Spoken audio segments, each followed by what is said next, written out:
Hello. Good evening, good afternoon, good morning. I just want to say that there's going to be a little bit of noise in the background because somebody's watching a video, like on YouTube or something like that, like on TV. So, but other than that, I just want to say today is the last day of September. Okay. If you guys can remember, like a month ago, 4 weeks ago, I made a video. It was a week after starting my uh, graduate program at the Catholic University of America, and today it marks the first month of me being at the university, and it also marks a month, 2 months, like a month and 20 something days of me recording a video on GoPro camera and posting it on the internet. And I have, if you combine both videos that I've recorded, it's more than 30 videos. That's a lot of videos. Even if I just recorded, I did nothing, I didn't say anything, maybe I said something stupid, maybe I said something that doesn't make sense, but today I just want to say that it's been a month. This accomplishment, this idea of me coming home and thinking in my brain like I'm gonna grab the camera and record, that intuition, that thinking, it was never a thing. So when you see me recording this video today on the last day of September, I just want you to know that I took so much effort to reach here. Like I did really have to push myself. I don't have any subscribers. I think I have 0 subscribers on the internet, but these videos, they are out there. Like they're gonna be watched by people someday in the future. YouTube is gonna push them, right? People are gonna watch them. But today I just want to say I am proud of what I've done. Making a video inside my closet, and it's been a wonderful journey. I'm gonna keep doing it, because it keeps me consistent, makes me confident. I have a class at university. This class is called macroeconomics, and the professor gives you 7 points for participating in classroom.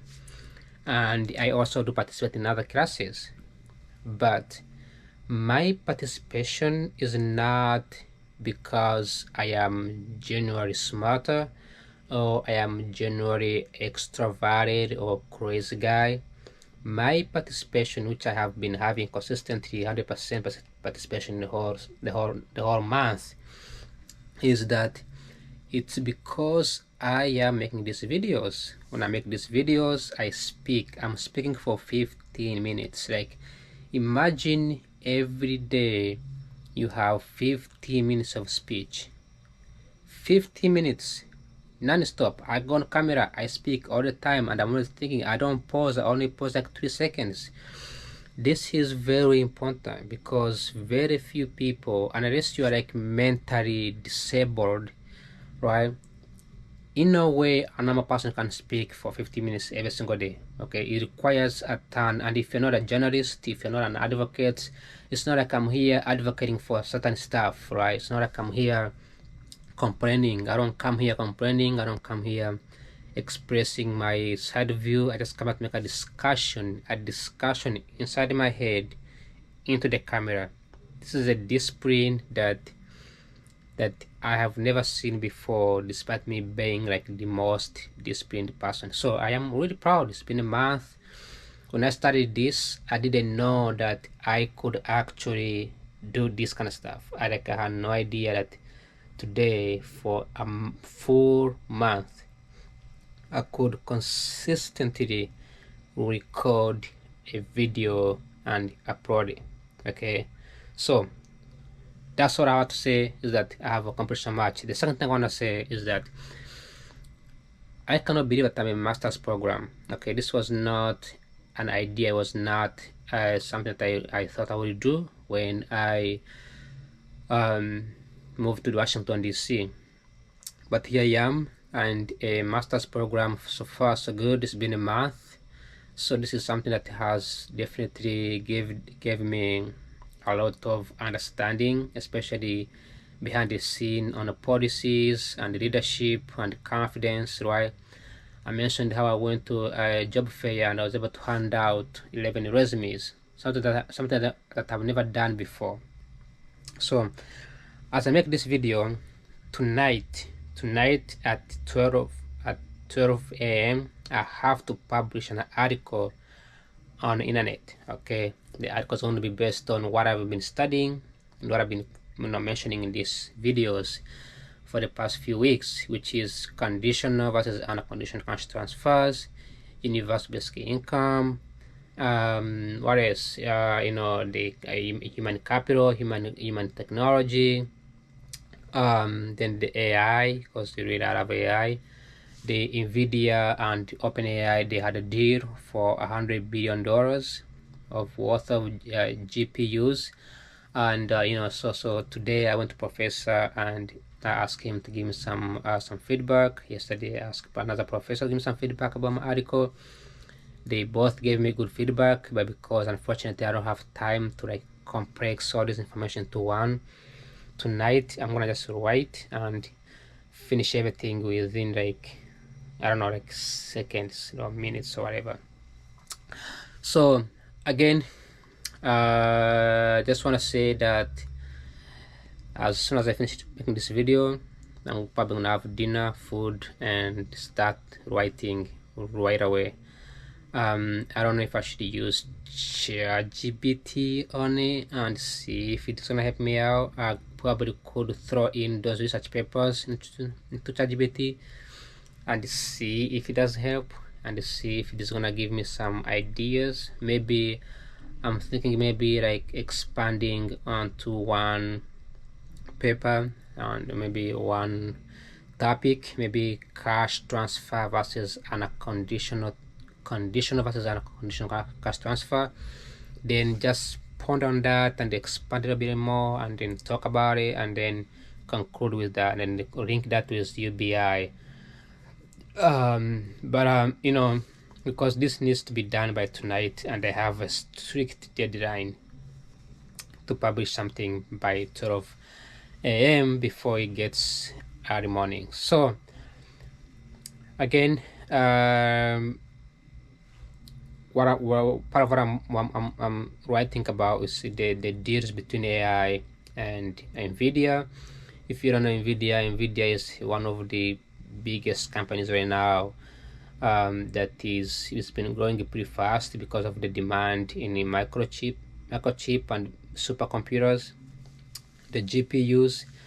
And previously when the AI came out, it wasn't really helpful because it only runs on like the basics of the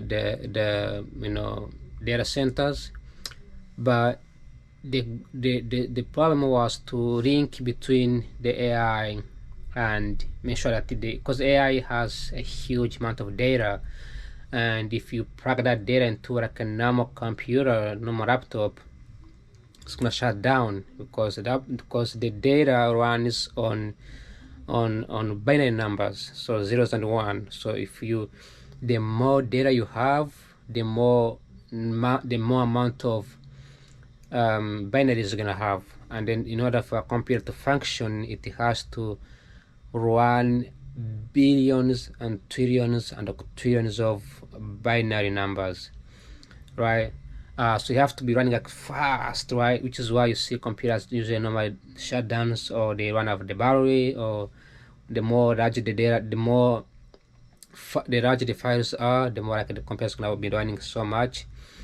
That's what they call the power to handle much of data, the power to run multiple a bunch of giga data, like huge data. So when this AI came out, they had to be trained on such a huge amount of data, but there was no like computers to handle them, right? Because they have so much data, and the more they get trained, the more they store more and more and more data, and then they manipulate each other.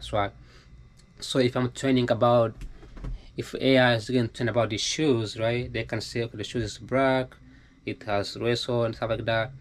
then it could multiply that shoes and teach itself to rethink and rethink and rethink. So now it expands in multiple ways and creates a huge data that can't be run. And all that data, to us, it may look different. To me, these shoes might look like black, but to a computer, these shoes is like zeros and ones, right? So you have tons of data about the shoes, and those shoes are running behind the scene on zeros and ones. So those zeros and ones needs to be handled by a computer.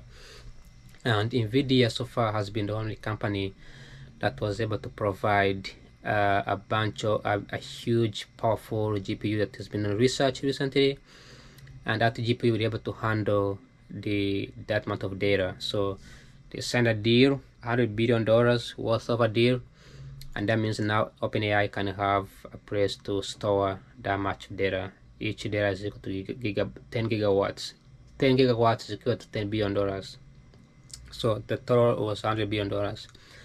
I don't know how far that's gonna go. I did not look into the deal. I did not look into the negotiations. Of course, that has to be taking a lot of efforts into it. It has to take a lot of negotiations, a lot of deals, and a lot of trust. The future trust, because we don't know the future of OpenAI, right? So my article that I wrote today, that I'm going to be publishing tonight, it talks about how these powerful computers could at some point take all our jobs. Like, I'm not working, but it's gonna take pretty much every single job. Maybe construction, maybe data analyst, maybe engineers, doctors, teachers. Like every job could, if every job gets wiped out, how will people survive? You know, because these computers can build as much as we want, right?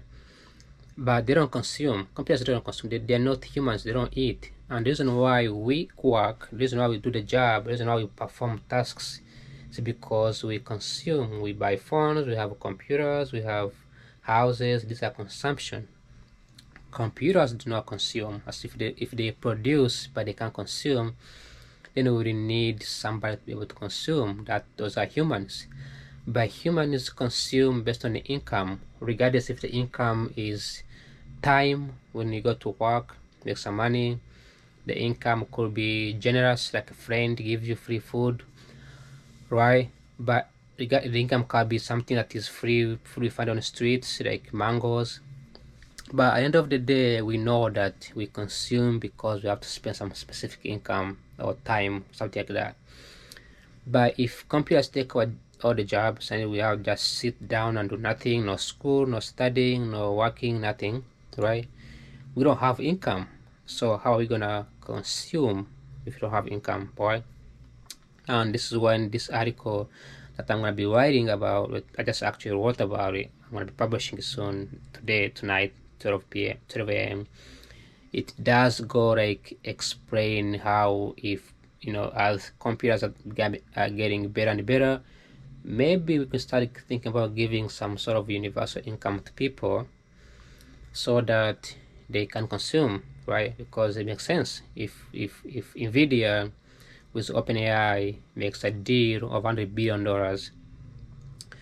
where that money is gonna go, right? To someone's pocket, right? Because they're gonna fire all the engineers, and they have few engineers, so the government could take that money, right, and then give it to people who have been laid off, or not like unemployment, but have like a specific income to people to survive on. So that was my main idea: is create some specific universal income that is basic, universal basic income, and then distribute it to people. Oh, excuse me. And that's the purpose of the article. I do not support this idea, by the way. I don't think we should give people free money. The reason why I just wrote this article is because I felt it was interesting.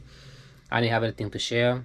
I didn't have any idea. I didn't have anything to share. I'm not into social work. I am not into like this advocacy, stuff like that. But the class I'm taking, which is a microeconomics, is gearing towards that social service area, which is why conditional cash transfer are like the main topic in the one of those areas. So It was very interesting, and today hopefully that could go out, and I will let you know if it's out by tomorrow.